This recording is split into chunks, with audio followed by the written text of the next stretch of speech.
열왕기상의 원독자는 바벨론에서 포로 생활을 하던 이스라엘 백성들이었습니다. 이스라엘 백성들이 이 말씀을 받았을 때에는 자신들의 상황이 이해가 되지 않았을 것입니다. 왜냐하면 하나님께서 분명 이스라엘 백성에게 영원히 그 나라를 보존하시겠다라는 약속을 주셨기 때문입니다. 하나님께서 약속을 주셨는데 이스라엘 백성들이 지금 처한 상황은 바벨론의 포로로 잡혀있는 상황입니다. 그렇기 때문에 자신들의 상황이 이해가 되지 않았을 것입니다. 아마 두 가지 정도로 생각을 했을지 모르겠습니다. 첫 번째는 하나님께서 신실하지 못하시다라고 생각했을지 모르겠습니다. 그리고 두 번째는 우리가 뭔가 잘못이 있구나라고 생각을 했을지 모르겠습니다. 그런데 우리가 분명히 알 수 있는 것은 하나님은 신실하지 않으신 분이 아니십니다. 하나님은 신실한 분이시기에 이스라엘 백성들에게 잘못이 있어서 지금 이스라엘 백성들이 바벨론에 잡혀 있는 것이라는 것을 생각할 수 있습니다. 백성들이 지금 종노릇 하게 된 원인은 하나님이 불의하셔서가 아니라 이스라엘 백성들에게 잘못이 있어서라는 것을 알려주기 위한 책이 열왕기하입니다. 열왕기서는 이스라엘 백성들에게 한 종류의 역사책이라고도 볼 수 있을 것입니다. 흔히 말하기를 역사는 되풀이된다라고 이야기를 합니다.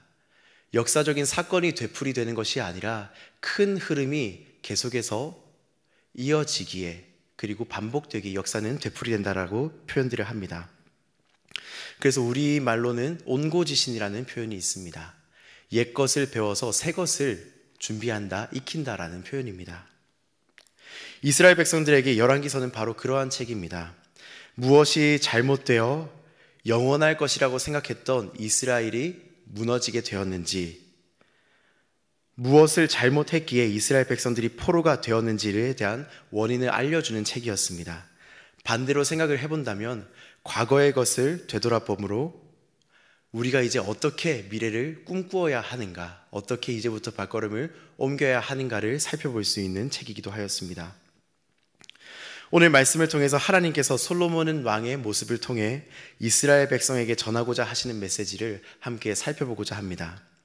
그리고 그 메시지를 이 아침 우리 마음속에 새겨보고자 합니다.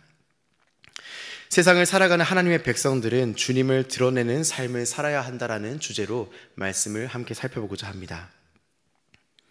우리가 믿는 하나님은 실수나 우연이 전혀 없으신 분이십니다. 그것을 믿기 때문에 우리는 일상 속에서 많은 감사의 표현을 하나님께 표현합니다. 아침에 일어났을 때 새 생명을 주신 하나님께 감사를 표현합니다. 아침밥을 먹으며 일용할 양식을 주신 하나님께 감사를 표현하기도 합니다. 직장에서 일을 할 수 있는 환경을 주신 하나님께 감사하는 마음을 가지고 살아갑니다. 이와 같이 감사는 우리에게 당연한 일입니다. 그래서 그리스도인들의 입에 가장 많이 붙어있는 표현 중에 하나가 감사라고 생각을 합니다. 그런데 이러한 표현이 그리스도인들에게는 당연한 것이지만 예수를 믿지 않는 세상 사람들에게는 다를 수 있겠구나라고 생각이 확장된 한 가지 계기가 있습니다. 유퀴즈라고 하는 프로그램을 보다가 한 웃긴 해프닝을 본 적이 있습니다. 그것은 한 5명 정도의 할머님께 이제 유재석이라고 하는 MC가 인터뷰를 진행하는 상황에서 발생한 사건입니다. 상금을 전달하고 그 상금을 나누는 과정 가운데 한 할머니께서 큰 소리로 이렇게 이야기합니다. 아이고 하나님 감사합니다. 그러자 그 옆에 있던 아마도 교회를 다니지 아니하시는 예수님을 모르는 할머니께서 이렇게 호통을 치면서 이야기합니다. 하나님이 그 상금을 줬냐? 이 장면을 보면서 조금 생각이 확장되게 되었습니다. 하나님께 하나님 감사합니다라고 표현을 하는 그 할머니는 하나님께서 베풀어 주신 선물로 이 상금을 받아들였지만 하나님을 믿지 아니하는 세상 사람들은 그렇게 생각하지 아니한다라고 하는 간단하지만 명료한 사실을 TV 프로그램을 보면서 확인할 수 있었습니다. 왜 이런 결과가 발생한다고 생각을 하십니까? 바로 세계관이 다르기 때문입니다. 우리는 하나님이 전제로 된 눈으로 세상을 바라보면서 살아갑니다. 하지만 세상 사람들은 그렇지 않습니다. 여기에서부터 시작된 고민은 그렇다면 크리스찬으로서 세상 사람들을 어떻게 대해야 할까라고 하는 고민이었습니다. 하나님께서 우리에게 주신 것이라고 받아들이기 때문에 우리는 하나님께 대해서 감사의 마음을 표현을 합니다. 하지만 우리와 다른 세계관을 가진 사람들이 볼 때에는 우리의 이러한 모습들이 이해가 되지 않겠구나. 그러면 어떻게 해야 세상 사람들에게 크리스찬으로서 바른 영향력을 끼칠 수 있을까라는 고민을 하게 되었습니다. 그 고민에 대한 해답을 오늘 말씀을 통해서 발견할 수 있었습니다. 오늘 말씀을 보시면 두 세계관이 겹치는 상황을 볼 수 있습니다. 오늘 말씀 초반부에 보시면 솔로몬이라고 하는 왕과 그리고 히람이라고 하는 왕이 나타납니다. 솔로몬이라고 하는 왕은 하나님이라고 하는 분을 세계관으로 삼고 살아가는 사람입니다. 그리고 히람은 솔로몬과 다른 세계관을 가지고 세상을 살아가는 사람임을 볼 수 있습니다. 그렇기에 솔로몬 왕은 자신이 건축한 이 아름다운 성전임에도 불구하고 그리고 왕궁임에도 불구하고 하나님께 감사의 표현을 올려드립니다.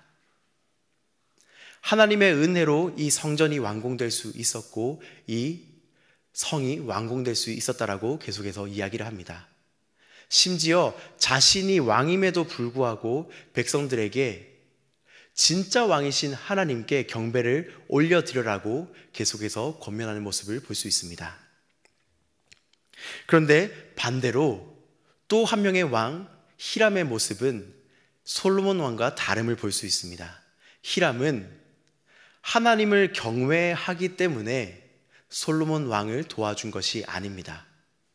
성경 말씀을 보면 히람이라고 하는 이 왕은 하나님을 경외하기에 많은 재료를 제공했던 사람이 아니라 솔로몬의 왕 다윗, 솔로몬의 왕 아버지 다윗을 그리고 솔로몬을 좋아했기 때문에 호감을 가지고 있기 때문에 이 사람들에게 은혜를 베푸는 왕이었음을 볼 수 있습니다.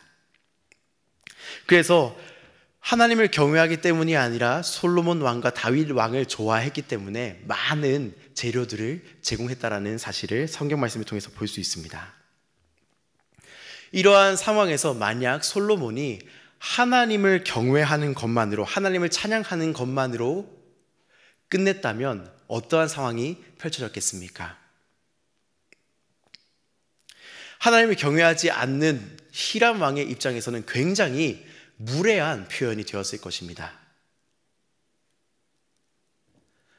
하나님을 경외하지 아니하는 히람 왕의 입장에서는 호의를 가지고 솔로몬 왕에게 재료를 선물한 것인데 만약 솔로몬이 내가 믿는 하나님께서 베풀어 주신 은혜로 말미암아 성전을 완공할 수 있었다라고 하는 감사의 표현으로만 끝냈더라면 히람 왕의 입장에 있어서는 굉장히 무례한 표현이 되었을 것입니다. 만약 그렇게 이야기가 끝난다면 히람 왕에게 있어서 하나님의 아름다우심이 하나님의 위대하심이 전해지는 것이 아니라 무례함만이 전해졌을 것입니다.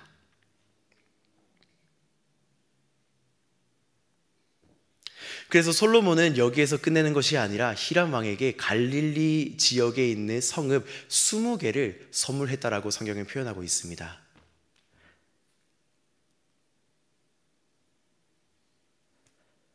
크리스찬은 이 두 가지 모습이 같이 있어야 된다고 생각을 합니다. 하나님께 대한 감사의 마음을 표현하는 모습도 있어야 하지만 솔로몬 왕이 히람 왕에게 하나님을 모르는 히람 왕에게 갈릴리 성읍 20개를 감사의 표현으로 선물한 이 두 가지 모습이 같이 있어야 된다고 생각을 합니다. 왜 그렇게 해야 합니까? 바로 크리스찬들은 하나님의 아름다우심을 하나님의 위대하심을 세상 가운데 전해야 하는 사람이기 때문입니다. 세상 사람들은 우리의 모습을 보고 하나님이 어떠한 분이신지를 알아갑니다. 세상 사람들은 우리가 하나님을 아는 것과 같이 잘 아는 것이 아니기 때문에 예수님을 아는 것이 아니기 때문에 우리의 모습을 보고 하나님이 누구신지 교회가 어떤 곳인지 예수님은 어떤 분이신지를 알아갑니다. 그렇기 때문에 우리는 그들이 알 수 있는 표현으로 하나님을 전해야 하는 사명이 있습니다. 그것을 솔로몬 왕은 히람 왕에게 갈릴리 성읍 20개라고 하는 선물을 통해서 표현한 것입니다. 하나님에 대한 감사의 표현을 고백하는 마음도 있지만 동시에 세상 사람들에게 잘 보이기 위해서가 아니라 하나님의 아름다우심을 세상 사람들에게 전하기 위해서 갈릴리 근처에 있는 성읍 20개를 선물한 것입니다.